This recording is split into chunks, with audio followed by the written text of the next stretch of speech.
Hello and welcome to Very Much Mistaken. We are here for round 6 of the podcast, round 5 of the championship, and another thrilling Grand Prix at Monaco. Yeah, again, kind of unfortunately, more of the same. We go through this, it seems every year we go through this process of moaning about Monaco. I get the feeling it's under a bit more heat this year, and I think that's in part due to the fact that when you take away all of the glitz and the glamour and the showbiz and the celebrities and the diving into the pool and all of that stuff, you actually are left with a pretty boring package on a Sunday afternoon that is monotonous for the fans, it's monotonous for the drivers, and I wonder if it's reaching a point where they're going to actually have to look at doing something about it. And perhaps we can go over some thoughts that we have about what can be done to improve the racing there. Yeah, I mean, it's funny because Monaco, the only track on the calendar that doesn't have to pay to be on the calendar. Main reason for that is it's partly seems like a big jolly for everyone involved in the sport. More than other tracks. Another reason is I think networking and sponsorship that comes from being at Monaco means that they can kind of pay for itself in that way. Well, they have a day off on the Friday just to be able to all hang out and yeah, glad wags and shake hands and and you have all the yachts pulling up to the harbour. So it's like a billionaire's jolly where they take over a town for a day and make people drive around it for best part of 2 hours. So we had Serena Williams, who was very, very good in interview, not so good at waving the flag, I have to say. Yeah, I suppose but so that was exciting. We had a lot of pre-race excitement, which basically started in the final 2 minutes of qualifying when Charles Leclerc clipped the second part of the swimming pool chicane and damaged his car, and then there was a lot of concern about whether Ferrari would be able to get the car ready. Well, no, not if they'd be able to get the car ready to start the race. That wasn't really a concern. It was whether or not there would be an issue around with the gearbox, and if they need to replace it, and he'd get a penalty. It turns out the gearbox was fine, but it sounds like they didn't do a thorough enough inspection of the whole of the rear of the car because it was a left drive shaft that failed, and you could see why you might think, well, it's the left side of the car, it was the right side of the car that suffered the damage, so why would you think there'd be a problem? I'm not sure one or two other teams on the grid might not have spotted that with enough time to be able to do something about it. And I think it might be they don't know yet, but I think that might be chalked up as an oversight by Ferrari to miss the problem. Well, I saw they came out and released a statement saying that it was caused by crash damage and they're just going to have to change their processes and how they assess things. But yeah, I mean, I guess the fact that because it was on the opposite side to the impact, so the rear right, well, the whole right of the car got like sidewalled, so they obviously checked the gearbox and checked the whole right of the car and had to do all the repairs that they needed to, but they didn't really just think to check the rear left. And they said in their statement it's not somewhere we'd expect to have an issue from a crash like that. But again, this kind of like how you learn from these, isn't it?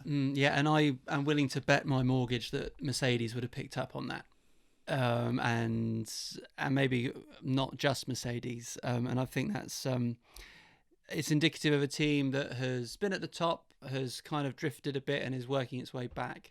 It's a shame that they've had to learn through bitter experience this lesson, and it's a shame for Charles Leclerc, who's yet to finish a race in Monaco, and that stands not just for F1 but for his F2 starts as well. Given that the thing that cost him the race was derived from his own mistake, my sympathy for him is slightly lesser than it was when it wasn't so sure. I think you can sympathise, of course, with a home driver who defies the odds to qualify on pole in a car that people didn't expect would be on pole position. For that to be taken away from him by a mechanical fault, you sympathise with the circumstance, but it sounds like that the mechanical fault was of his own making.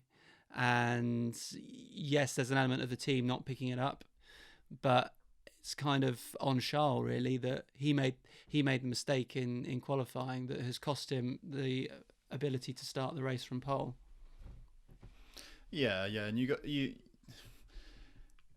you do feel for him. I think, isn't it the first time someone hasn't started from pole since Schumacher in, was it 96 or something? So these are rarities, and unfortunately, he tends to constantly have bad luck, or bad things happen to him at Monaco, which is where he, even though despite the fact that he is where he grew up.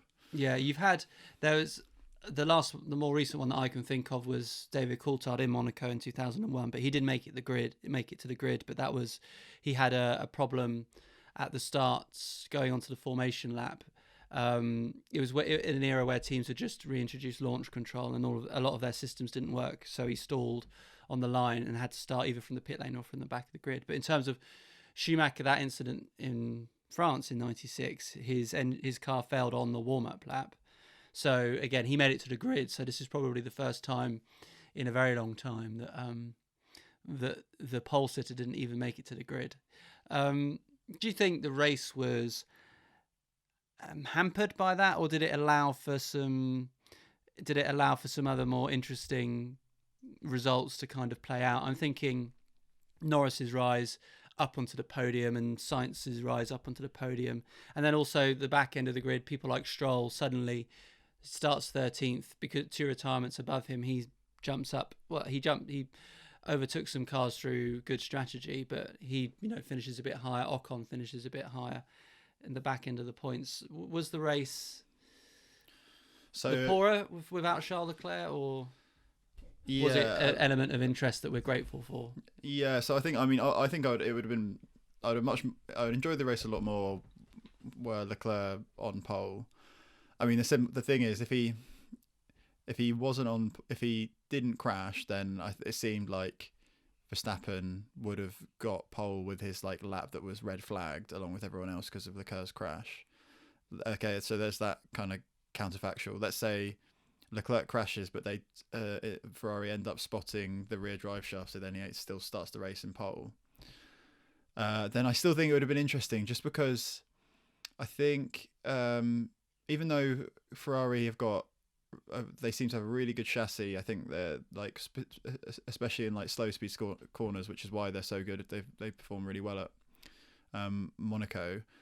I still think there would have been an interesting battle for one and two between Verstappen and Leclerc. More interesting than Sainz and Verstappen, which is what it was Bottas and then Sainz, but more interesting than those two because I think the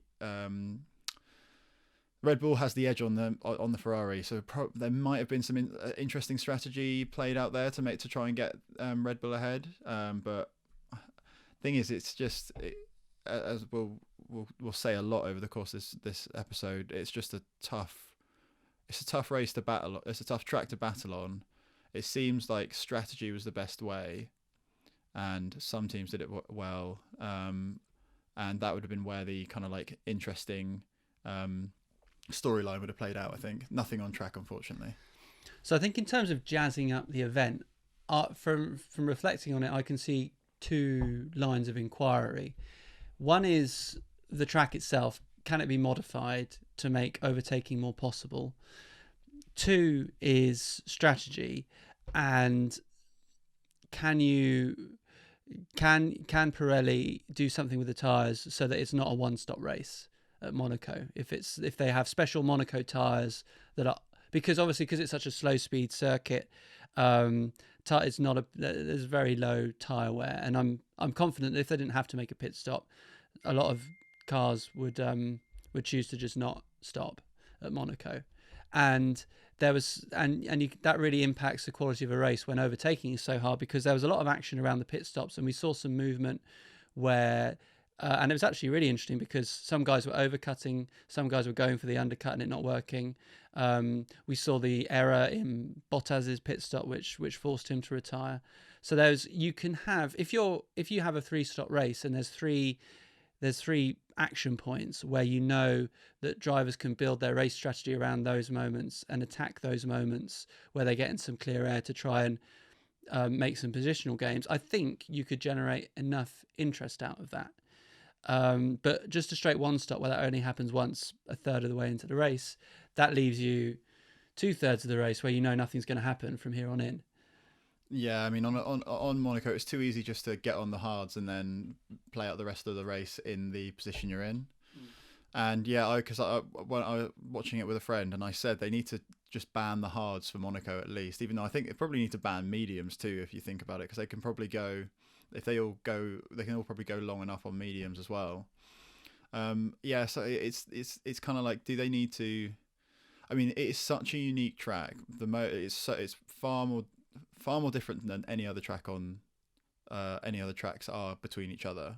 Just because its length and the width and the speed, that perhaps they do just need to have special Monaco rules. And I think low hanging fruit would be get rid of the hard and the medium tire and get a soft and like a super soft in, or let's say you have to run on softs the whole race or something like that. Just so, as opposed to, because normally obviously you have to use two compounds. Maybe for Monaco, just use one compound and it has to be softs, and you've got to manage it in that way. And because it seems like that would be the easiest way. I don't know around. I think the track is pretty much set as it is. You can't. It's a street circuit. It's a tight street circuit. They're kind of maximizing it all they can, really, in that sense. So I imagine where you're going to go next is, do you have to then change stuff about the cars to make the race more interesting? Now, obviously, the changes to the cars have to be universal to every track. But I think interesting points on that are the Formula E race was really interesting at Monaco, and there were some good overtakes there. Another one, the F2 races. I think both of them. Do they do 2 or 3 F2 races at Monaco? They do a sprint race and then like 2 feature races or something, don't they?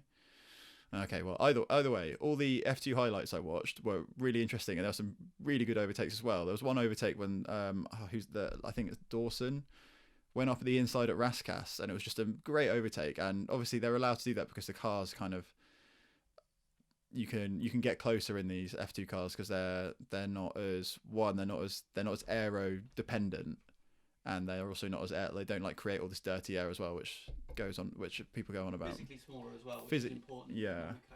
Yeah, and I think the tires are very different. They get less. Essentially, there's just less grip and less speed, which means that they're functioning less as like aero cars and more as like just normal mechanical grip road cars. And that means that you can kind of play around with the lines a lot more and attack a bit differently. So I think that's the point that should be made, is that you can have interesting races at Monaco. It's not necessarily something inherent about the track. It's the combination of the cars as they currently are with the track as it's pretty much always been. And as people say all the time, the cars are just essentially outgrown the track. Yeah, no, it's not a simple answer. Nor do I expect them to cancel the race in the future, because it's such an important piece in the Formula One calendar. With the track, it's odd to think that there are an infinite number of roads, that they could explore. It's a street circuit, and you wonder, is there, if you think where usually overtaking opportunities come at the end of the straight, and if you look at where the main straight is, that's running through under the tunnel and then into the new Nouveau chicane, and then into Tabac. So I'm wondering, firstly, is there something they can do with the Nouveau chicane where you carry more speed through it? You just change the profile so that Tabac becomes a potential overtaking opportunity, or can you extend the circuit before they enter into the tunnel? Are there some other roads where they could sort of go and loop around so that the straight into the tunnel is longer, that gives you more of an opportunity then into the Nouveau chicane to make an overtake? I mean, I don't know. I think it would be nice if they could explore what they can do with the track to increase overtaking opportunities, but then also perhaps explore what they can do with the tyre regulations for that race to engineer more opportunities for cars that are faster to get in front of cars that are slower than them. I think you want to see action on the track, but where that's not possible, strategy action can be just as interesting, and it just goes to demonstrate how Formula One is a team sport all the more when you have more of a kind of a strategy race where the action all happens around these what you would hope were 2 to 3 moments of pit stops rather than just the one. Yeah, and the thing is, like, if you get strategy right, you can climb up, and it was proved by Red Bull and Aston Martin in this race, because Checo started in 9th, finished in 4th, and it seems that was all down to his ability to go long on any tyre he's on, really, and he was able to maximise lap time out of those softs, go longer than anyone else, go faster than anyone else, and it meant that at one point he was in second. Was he in second or first? He might have been in first. No. I think he went up to first before and then he had a lap in first, then he pitted and dropped down to 4th, and then that was his race done. I wasn't sure that he wasn't why he came in when he did, because it felt to me that he was still gaining time on Norris. I don't think Sainz was in his grasp, but he wasn't far off overcutting Norris. But they brought him in. It struck me that they weren't thinking about that. They were thinking about making sure he cleared Gasly, who was in 5th. And as soon as he got enough of a gap to him, that's when they pulled him in. But he was still gaining time on Gasly, and he was gaining time on Norris still. So I was surprised that they pulled him in when he did, given that he was still one of the quickest cars on the track. How the whole race played out is evidence more that the battle between Mercedes and Red Bull, it looked like it was swinging in Mercedes' favour, but it's more horses for courses. And this was definitely a course that suited Red Bull, Ferrari, and didn't suit Mercedes, and particularly Lewis Hamilton at all. The interesting thing is we were waxing lyrical about Mercedes racecraft or Mercedes tactics for the past couple of races, and how they've just completely outmaneuvered and outfoxed Red Bull. But then this race, I mean, two pretty, one bad strategic error, one I don't really know how it seems like from a video I watched in terms of the Bottas incident. The reason why a wheel nut wouldn't come off is the gun. I don't know what you call him. The gun man, the guy who tries to get the wheel nut off the thing, just pressed it too soon. It span before it went onto the wheel nut, and that just ripped the Yeah, it's like if you're trying to unscrew a screw and you remove the thread, and then you've got nothing to grip on. I'm assuming the tire is still stuck on the car even now. It will be when they get it off, it will go down as the longest tire change in the history of Formula One, which is saying something given. But yeah, so that and that's the thing. Like, that's just like that's like a minor. I felt so bad for Bottas, because it's just like it seemed just really typical. Why always me? It seemed really typical. He's the Balotelli of F1, but a nicer guy. Yeah, it seemed just so typical, and he got in there and they just couldn't get it off. And it's so weird that something as simple as we're so used to just F1 cars going in 2 seconds later coming out with 4 new tyres, and they just couldn't get this one off, and it was like welded on. I thought, even just to buy them some time, why didn't they just put the old tyres back on and send him out, and then he would have been he would have eventually been a hazard to the whole race, because he would have been so slow eventually on those old soft tyres. But that would have, even if that bought them time to say, okay, look, we're going to bring him in again, and if it doesn't work, we're retiring the car. But that was the split second right call to do, was to get the old set of tyres back on and then send him out, work out what to do, bring him back in. It probably wouldn't have made a difference, but that was the thing to do in that instance. And I think what we're seeing is that all teams are fallible, even the mighty Mercedes, in terms of when you're being put under pressure by the opposition. And it seems to me that the key difference maker is if fundamentally you have a pace disadvantage, you're always playing catch up against the opposition, and you're more likely to make mistakes, and the mistakes that you make are more likely to have a bigger impact on your race. That was true for Bottas in terms of a mechanical failure, for want of a better word, and it was true for Hamilton in terms of a strategy failure, where Mercedes, it looked like they were trying to play the undercut on Hamilton, bringing him in early. But it turns out that the overcut in that midfield battle was the most effective ploy. It worked for Perez to jump all of them, and it worked for Vettel to get ahead of Hamilton and Gasly. Yeah, it's a strange one, actually, because you'd think that someone like Mercedes would know that a race that transitions to hard tires means that the overcut tends to be the more powerful thing to do. And it was the case in Portugal, wasn't it, where there was that little window where the drivers had to work to get the tyres ready to go. They weren't immediately quick. So there was very recent precedent that was the case, wasn't there? Yeah, and just to go through overcut, undercut. Undercut is when you pit early to try and get on faster tyres and get in clean air so you can put in a faster lap time and then hopefully come out ahead of the person who was in front of you when they go into the pits. The overcut works in a different way in that you are going on to the people you're up against are going on to slower tyres, so you assume that they'll take a couple of laps to get their tyres up to speed, tyres up to temperature, which means that whilst you're on the faster tyre, you are gaining lap time on them. So when you go into pit, you come out ahead of them.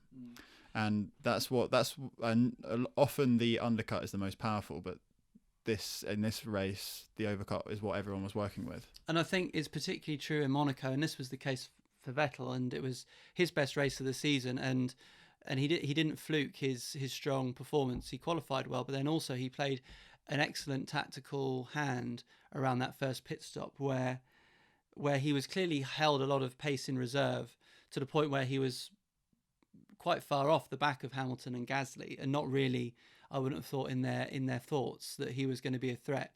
But in doing that, he was protecting his tyres, not following closely in the dirty air and taking out all the performance life out of them. Waited until the cars in front came in, and that is when he pounced, put in some really good lap times, and was able to jump them both in the pit stops as a result. Side by side with Gasly, rather excitingly going up towards out of Saint-Devote. And then we had, this is my second topic of the day, is and we haven't seen this in a while. It used to be very commonplace that you would hear Murray and Martin saying I apologise for cutting away from that incident. We have no control over the pictures. It's the local director.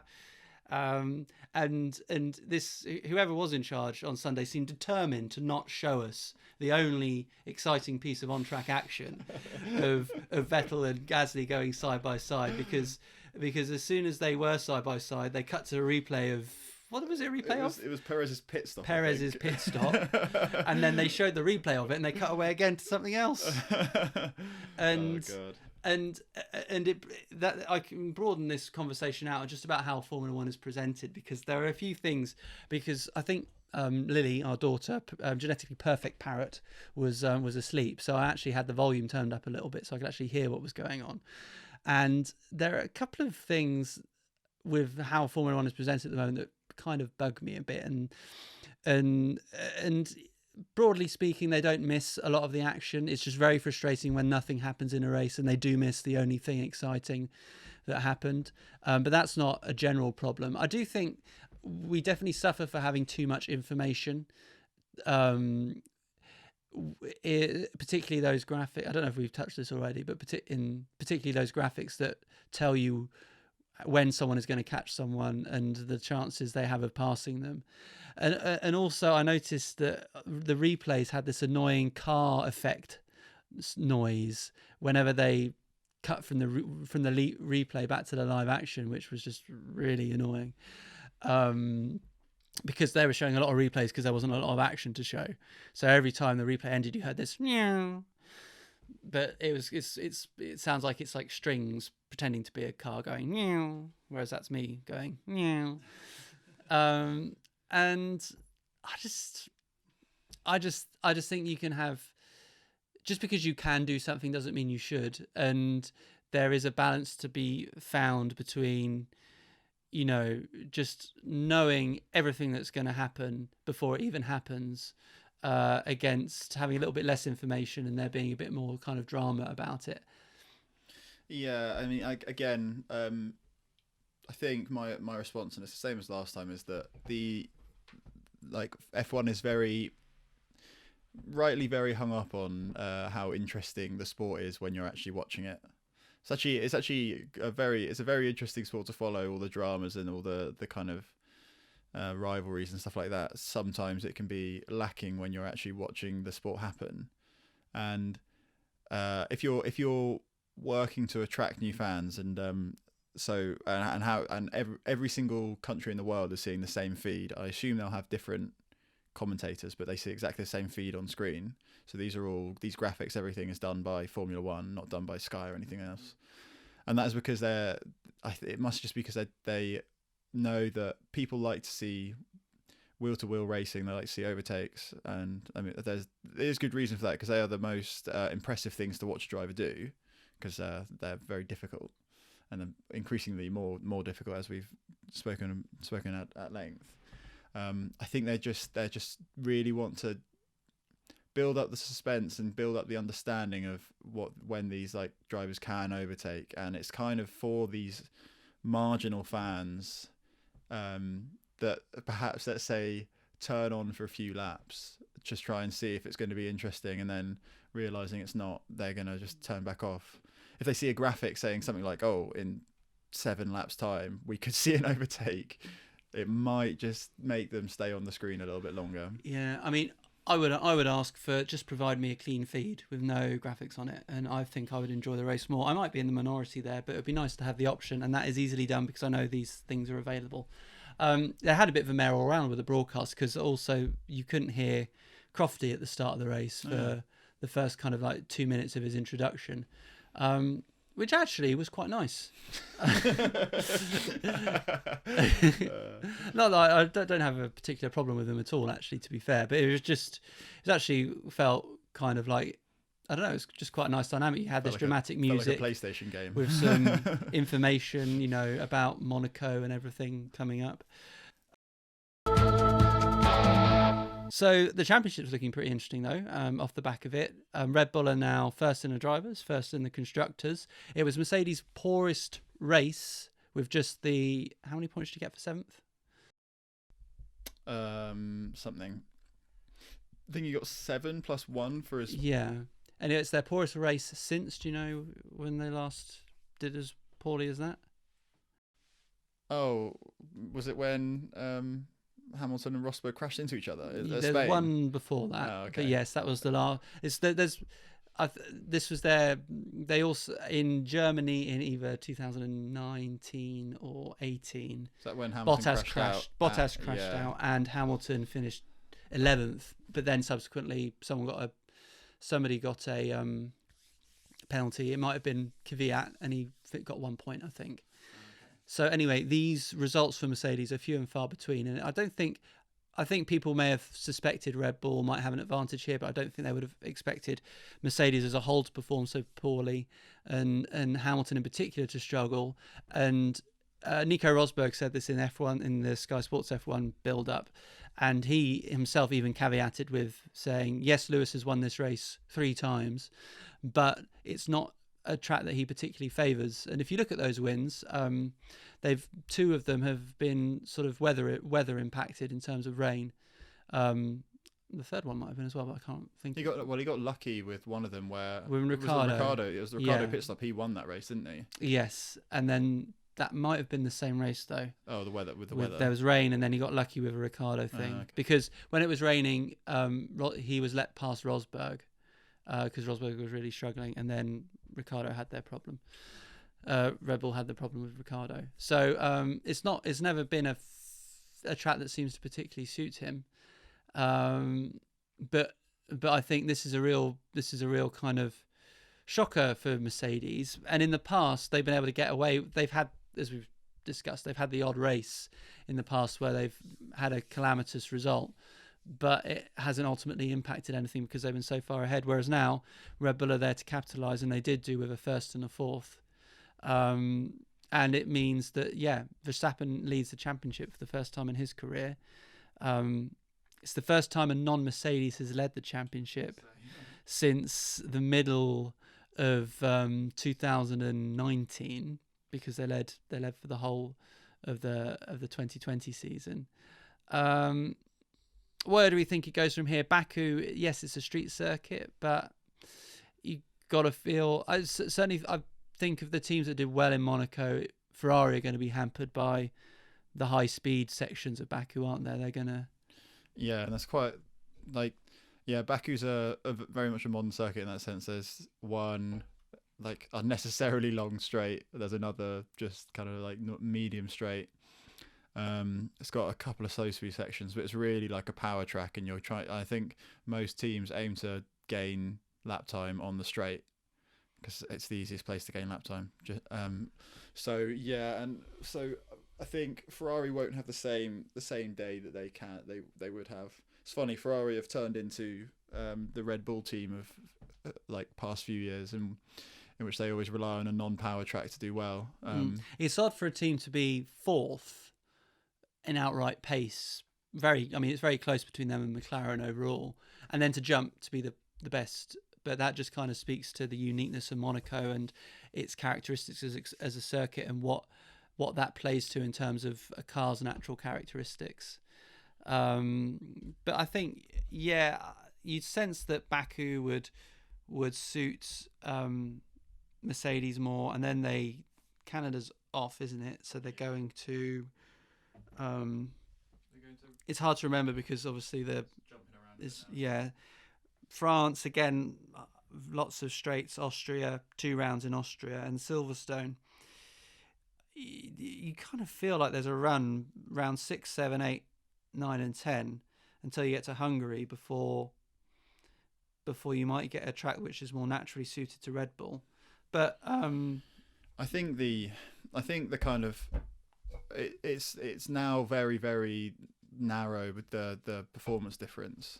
And if there's some tracks that are fast, but they're high speed corner fast, they're not power fast. So, for instance, Silverstone, there's pretty much every single corner is like a medium to high speed corner there. So it suits a well downforce car. I think Baku, they're kind of medium to slow with lots of straights.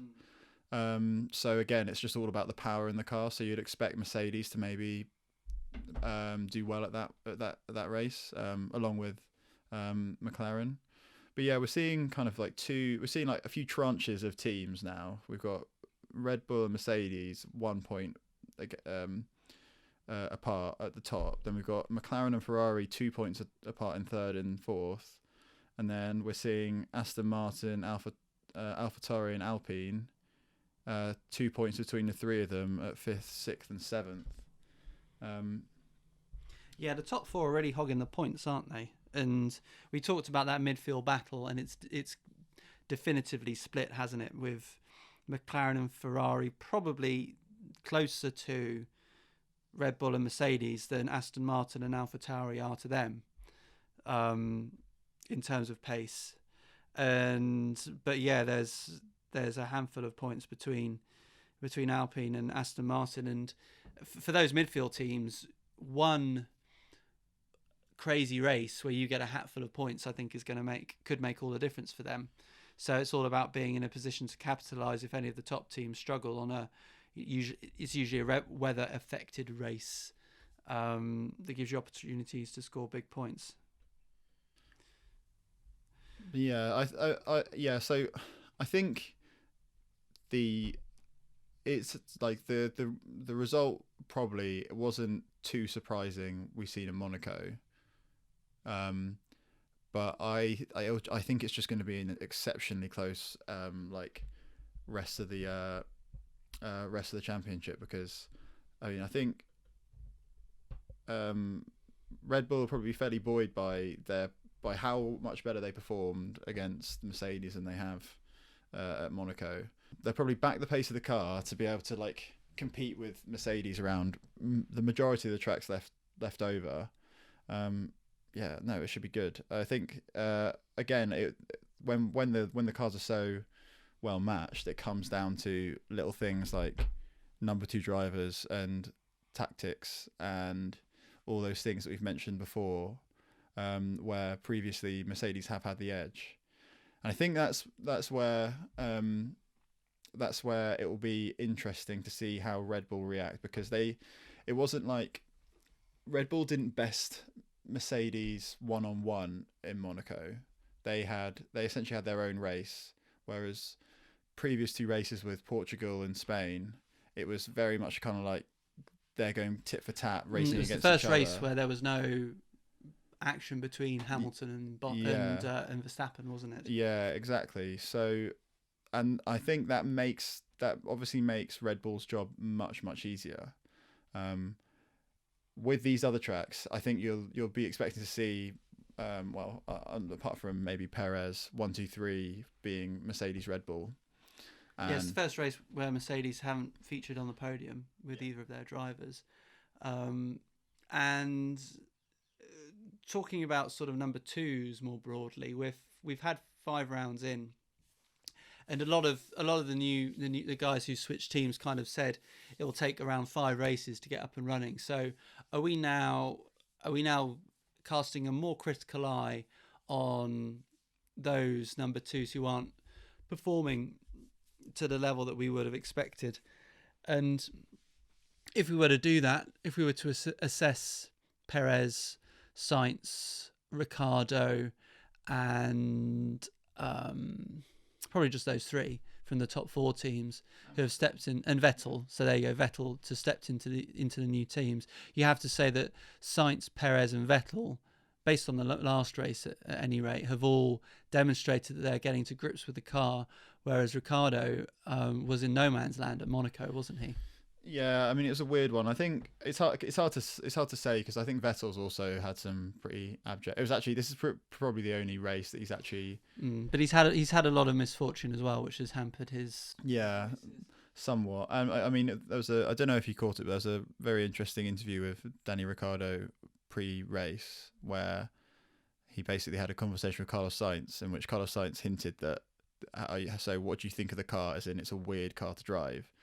And Danny Rick was like, yeah, it's very strange. So it does seem, so given that Carlos Sainz has said this, going into Ferrari, it must be an easier car to drive, and Danny Rick is saying that there's a very small window in which the car's drivable, and they're trying to find that window over the course of a weekend, and in the setup means that if you don't get it right, it's just very difficult. And well, Norris to 3rd place said the car was undrivable in the 2nd stint, so, and he's thriving, and clearly his experience in the team hitherto and his maturity as a driver means he's in a better place to find that sweet spot that is difficult to find with a McLaren. But even for him, it was a labour at Monaco, a labour to 3rd place. But I think, however difficult Ricciardo was expecting it to be going to a new team, he wasn't expecting to be in a situation where 5 races in, his teammate is finishing on the podium and he is finishing outside the points and is being lapped by his own teammate. So this is going worse, I would have thought, than he expected it to go so far. Yeah. And I think if a continuation of this through the next sequence of races is past the point where you can attribute it to new driver teething problems, it becomes a bigger problem from here on in for Ricciardo if the situation doesn't improve, I think. Yeah, I mean, it should be said that he did finish above Norris in Spain. He had his best result in Spain, and then he comes to Monaco and doesn't do well. So it's too easy to kind of say he's finished outside the points, he's doing really badly for the team. I think there are so many factors that come into it, but there's going to be pressure though, because Sainz is stepping up in Ferrari. There's 1 point between them in the constructors, and if Norris is able to hold his own against Leclerc, which in terms of race day performance he's able to, Leclerc seems to have the match on that top midfield battle in terms of qualifying, and can even get himself totally out of position in terms of at the top. Then if Sainz is stepping up, McLaren are going to need Ricciardo to step up for that constructors battle, because I think, yes, it's a difficult car, but it seems that it is more adaptable to a variety of circuits. If you look at where Norris has scored, well, he's scored good points in every single race so far this year. So clearly there is performance there to extract, no matter the track, be it Monaco, tight and twisty, or Bahrain, long open straights. There's performance there to extract. Norris is able to do it. The car has got the potential to finish 3rd in the championship this year, but it's going to require Ricciardo to step up and perform more consistently from here on in, given the steps that Ferrari in general are taking and that Sainz in particular is. and there's money on the line here. So there's only so long that a team like McLaren, even with Ricciardo, who's got however many wins and brings a lot of experience and pedigree to the team, there's only so long they can put up with these driver teething problems. Yeah, and it's the same situation with similar situation with Perez, although Perez is under even more pressure because he's battling top four, and when you're fighting out for a championship, both drivers needing to perform becomes even more important. And so it's kind of like a bit of a baptism of fire with these two, because I suppose when you're in a shootout, your patience becomes a little bit thinner with people's performances. So, ultimately this one didn't affect McLaren that much, because Ferrari only had one car in the race. But so did McLaren, in effect. Yeah, that's a good point. But the point is that if Ferrari had two cars in the race, then they would have finished in the top three, both of them, and then they would have leapfrogged McLaren. But that just underlines the point that Ricciardo, understanding the complexities of any driver switching to a new team, understanding the particular complexities of driving the McLaren quickly, he needs to perform better. Yeah. No, and the thing is that I think he has, because like it's not, he has outqualified Norris more often than not this season, this championship. So he has got it there. He's outperformed Norris once in a race in Spain.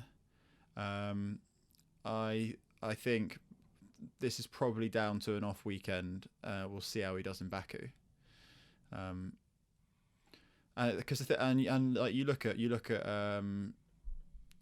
how Vettel has been doing, and had a really bad first race, unlucky in the second race, but he's been struggling in a few of them, and now he's kind of found some form in Monaco, drove well, managed the race well. So we're now looking at him in a good light, but only 2 races ago was he not looking that great and finishing outside the points along with Stroll. So it's kind of like one race that we're judging on. We've got it's a long season. I think Ricciardo has showed enough over the start of this championship to say that Monaco is probably a bit more of an anomaly than a representative of his situation in the team. Just to cover off some other surprises, I must admit I've been surprised by either Ocon's outperforming Alonso or Alonso not quite finding his old magic just yet.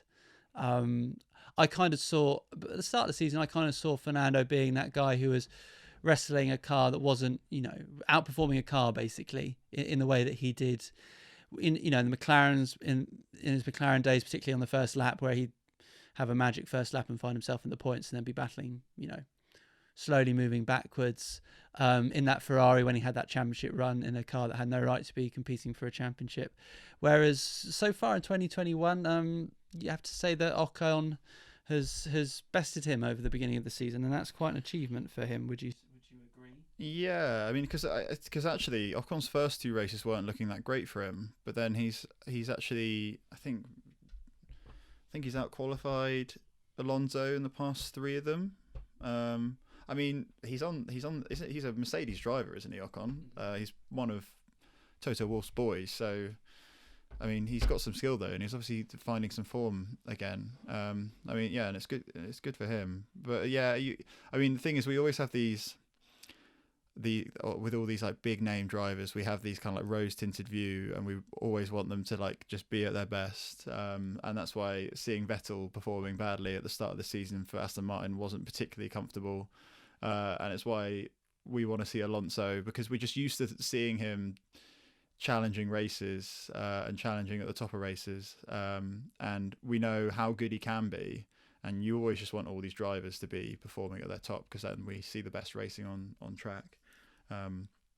So, but yeah, in Spain, I mean, in Spain Alonso had a decent race, but they just got done by their tyre strategy. They were trying to go long on the tyres, and it failed for them.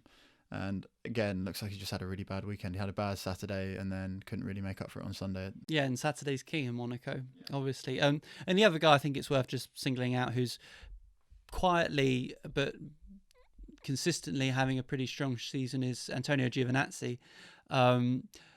He's always been a bit hot and cold so far in his career in Alfa Romeo, but he seems to have settled in, and I think this is the first season where over the course of five races he's outperformed Kimi, and that is now finally reflected in the Drivers' Championship, where he's scored the team's first point in Monaco.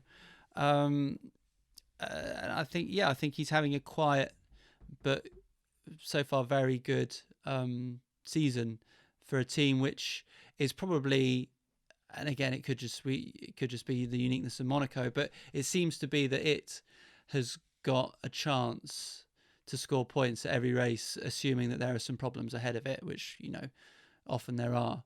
It's there to pick up the scraps basically from the back end of the midfield battle in a way that Williams and certainly Haas just aren't at this point. Yeah, they're like, Alfa Romeo have constantly found themselves. They seem to be very good at not probably maximizing their kind of like performance from a race, which is why they're finishing just outside the top 10 pretty much every single and time. And sometimes strategy-wise, going for something different to give themselves a chance. Yeah. To be up there. Raikkonen, they did the contra strategy in Spain saw Raikkonen running in the points at one stage, and you're hoping for like a safety car or a virtual safety car, but it's worth taking a punt if there's no difference between finishing 11th and finishing 20th. So why not take a punt on something? And they seem to be the team that's willing to do that, and have got the drivers to just, whatever the strategy they're going for, they've got the drivers now, both of them, to execute it.